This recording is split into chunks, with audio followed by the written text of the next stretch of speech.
Good afternoon. I'm Chris Teutsch, Forage Extension Specialist at the University of Kentucky's Research and Education Center located in Princeton, Kentucky. If you're not familiar with Kentucky, Princeton's located in the far western part of the state. I'd like to thank the Virginia Forage and Grassland Council for inviting me to come back to Virginia and talk a little bit about hay storage and feeding. And this will be Reflections of a Forage Agronomist. This is part 4 of this presentation, and it's going to focus on hay storage. So let's talk a little bit about hay storage considerations. I always like to throw this slide up and ask, did this particular producer value this hay? And the answer is probably no. I mean, it cost him the same amount to roll this hay up and haul it off the field as it did for hay that he might have put in a barn. So the value that he put on this hay was not as much. When I grew up on a farm in northeast Ohio, we made a mess of small square bale hay every year. And when you handle that hay bale 3 times, you value that hay that you're putting in that small square bale. And one of my dad's arguments against a round baler was always that people that have round bales don't value their hay. They leave it sit outside. It deteriorates. They just don't have the same appreciation for that hay as you do when it's in a small square bale. And there's some truth to that, I think. Although a small square bale is much more difficult to get up than a large round bale. So a lot of times we'll hear people say, well, I only lost the outer 4 or 5 inches of that hay that got weathered on the outside of that bale.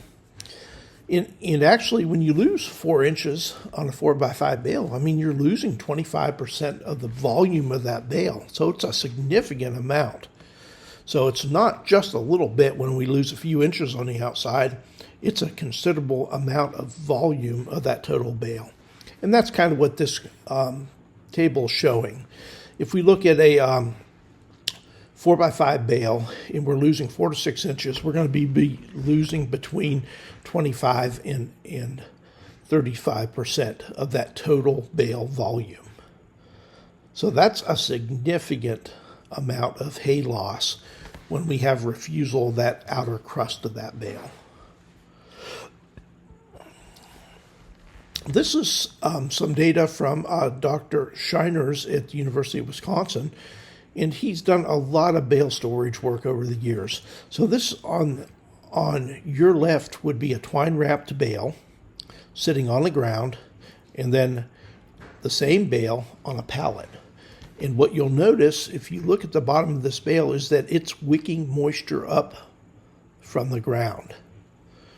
When we break that ground contact, so we set that bale on a pallet, we don't have that wicking moisture that we see when it's set directly on the ground. So breaking ground contact is really an important thing to think about when we talk about bale storage. We always think about the moisture is coming from the top of the bale, but in reality, a lot of the moisture is wicked up from the wet ground.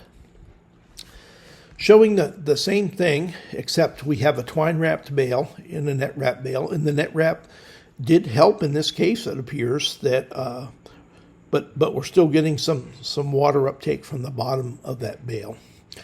The thing that net-wrap does the best is that when a bale really gets rotten from sitting outside, it kind of holds it together until you cut that net-wrap and get it into the pasture. So this is a study that looked at a rock pad versus storing hay on the ground. And when we broke ground contact with a rock pad, we had about a 10% dry matter loss. When it was placed directly on the ground, we had about a 30% dry matter loss. So we significantly reduced dry matter losses by just elevating those bales, getting them off the ground onto a rock pad. These are just some photos of places that people store hay, and naturally the most convenient place to store hay would be on the field edge, but it's not the best because when hay gets wet, it's nice to be able to get some sunlight on it to dry it out after a rainstorm. And when you're storing it in the trees or in a wood line, it just never gets a chance to dry out. So ideally it would be out in the open where it can shed the water and the top of the bale can dry out again. This is some bale line stored out in the field, and they've got a pretty good storage system going here, storing the bales end to end. And you want those lines of bales to be about 3 to 4 feet apart.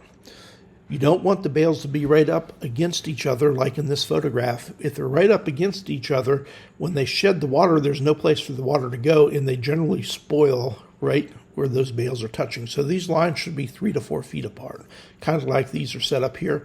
And these long lines should run down a slope. This is a study that compared net wrap on the ground, 23% dry matter loss, compared to twine on the ground, a 30% dry matter loss. So again, the net wrap helped a little bit to break some of that ground contact, but certainly not as much as a rock pad or a pallet, or something that would physically break that ground contact. And again, the net wrap does a good job at holding things together even when the bales get rotten. So when you're feeding them out, you can get them out to the pasture and cut it and have that intact bale in the field. This is plastic wrap stored on the ground. And so instead of using net wrap, this particular baler was an old baler called an M&W, actually wrapped with a plastic film. And that breaks the ground contact and sheds water off the top of that bale. And when they compared dry matter losses during storage of plastic wrap to a conventional shed, they were similar, 5%. So instead of having that 20 to 30% dry matter loss of twine or net wrap on the ground, we reduced that to about 5% if we can wrap the outside of that bale with a plastic film instead of net wrap. If you stack hay, you've got to cover it, and the reason why is there's no place for that water to go. If it sheds off that top bale, it kind of gets stuck between the top bale and the next row, and that's going to cause a significant amount of storage. A well-tarped stack of hay on a rock pad is going to have minimal losses, about 7%. If you've ever messed with hay tarps, you know that the theory's better than the practice, right? It's hard to get a hay stack tarped and get the hay on that stack so it remains when it gets a little bit windy. So this diagram just kind of goes over some of the things that we mentioned. And number one, we don't want to store hay in a shady spot. We want to be out in the open so the sun can dry it out after rain. We want the bales to run down a slope with a north-south orientation if possible. We want 3 to 4 feet between the rows of bales so they can shed water and that water can run down the slope. And ideally onto some kind of rock pad that breaks that ground contact with the bale. And then the flat ends butted up against together. And there's some debate on whether that helps or not. We probably need to do a study comparing a gap between the bales versus butted up together.